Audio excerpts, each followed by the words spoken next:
Hello friends, good afternoon. Welcome to my channel. வாங்க இன்றைக்கி என்ன லஞ்ச் ரெசிபின்னு பார்ப்போம்.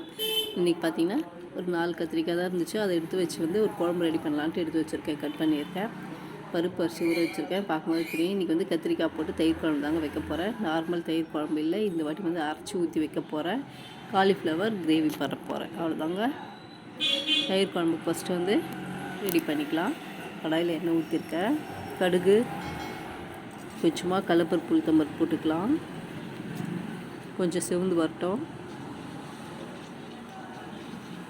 2 பச்சை மிளகா போட்டிருக்கேன். ஒரு பச்சை மிளகா, ஒரு காஞ்ச மிளகா, ஒரு வெங்காயம், 2 தக்காளி போட்டிருக்கேன். சின்ன தக்காளியாக இருந்தது, அதனால் 2 போட்டிருக்கேன். பெரிய தக்காளியாக இருந்தால் ஒரு தக்காளி போட்டுக்கலாம். அது கொஞ்சம் வதங்கிட்டோம். நம்ம கத்திரிக்காய் ஆட் பண்ணி போகிறோம். கத்திரிக்காய் குட்டி கத்திரிக்காய் இருந்தால் நல்லாயிருக்கும். ஒரு 4 அப்படியே கட் பண்ணிவிட்டு குண்டு குண்டாக போட்டால் அதுவும் இன்னும் சூப்பராக இருக்கும். பாருங்கள், கொஞ்சமாக கருவேப்பிலை போட்டு மஞ்சத்தூள் உப்பு போட்டுட்டு கொஞ்சமாக தண்ணி ஊற்றி வேக வைக்க போகிறோம். இப்போது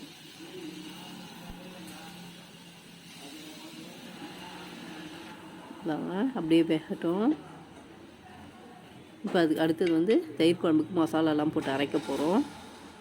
அதுக்கு மிக்சியில் ஃபஸ்ட்டு ஒரு துண்டு இஞ்சி, பூண்டு 2, 3 பச்சை மிளகா, நம்ம ஊற வச்சுருக்க அரிசி சும்மா 1 டீஸ்பூன் அளவு போட்டாலே போதும். கொஞ்சமாக துவரம் பருப்பு, சீரகம், ஒரு தேங்காய் பத்தை, எல்லாத்தையும் அரைச்சிட்டு வந்துடலாம் லைஸாக. பாருங்கள், கத்திரிக்காவும் நல்லா தண்ணி வற்றி போய் நல்லா வெந்துட்டுருக்கு.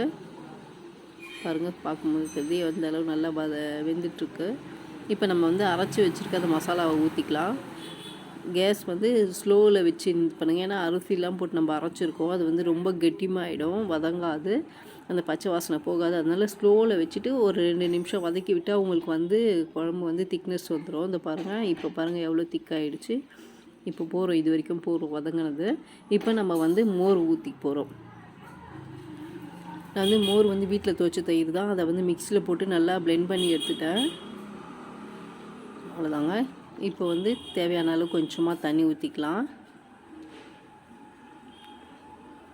உப்பு நம்ம ஃபஸ்ட்டு போட்டது பத்தாது, அதனால இப்போ நான் கொஞ்சம் ஆட் பண்ணிக்கிறேன். உப்பு ஃபஸ்ட்டு போட்டது கம்மியாக தான் போட்டிருக்கேன். ஏன்னா கத்திரிக்காயில் உப்பு நிறைய இறங்கிடும். அதனால் கொஞ்சமாக தான் போட்டோம். இப்போ மொத்தம் குழம்புக்கு தேவையானாலும் மொத்த உப்பு ஆட் பண்ணிக்கலாம். இப்போ குழம்பெல்லாம் கரெக்டாக இருக்கான்னு செக் பண்ணிக்கலாம். கரெக்டாக இருக்குது. அவ்வளோதாங்க. இது அப்படியே கொஞ்சம் சிம்மில் வச்சு நல்லா பொங்கி நுர வர அளவுக்கு பார்த்துக்கலாம். ஃபஸ்ட்டு இதில் பெருங்காயம் நம்ம தாளிக்கிறப்பவே போட்டுக்கணும். ஃபஸ்ட்டு அது மறந்துட்டு, அதனால் இப்போ ஆட் பண்ணிட்டேன் கொஞ்சமாக பெருங்காயம். இந்த பாருங்கள், நுர வந்துடுச்சு. இப்போ பொங்கி வர ஸ்டேஜில் கொஞ்சமாக கொத்தமல்லி, கருவேப்பிலையும் போட்டு ஒரு கலரிட்டு இறக்கிட்டாக்கா சூப்பரான தயிர் குழம்பு ரெடி. கத்திரிக்காய் தயிர் குழம்பு ரெடி ஆகிடுச்சு.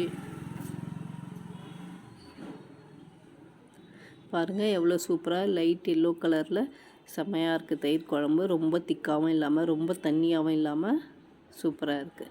பெருங்காயம் தாளிக்கும் போதே போட்டுருங்க. சூப்பராக இருக்குங்க. எல்லாமே உப்பு காரலாம். இதே மாதிரி நீங்களும் ட்ரை பண்ணிவிட்டு எப்படி இருக்குதுன்னு கமெண்ட் பாக்ஸில் கமெண்ட் பண்ணுங்கள் ஃப்ரெண்ட்ஸ். தேங்க்யூ, பாய்.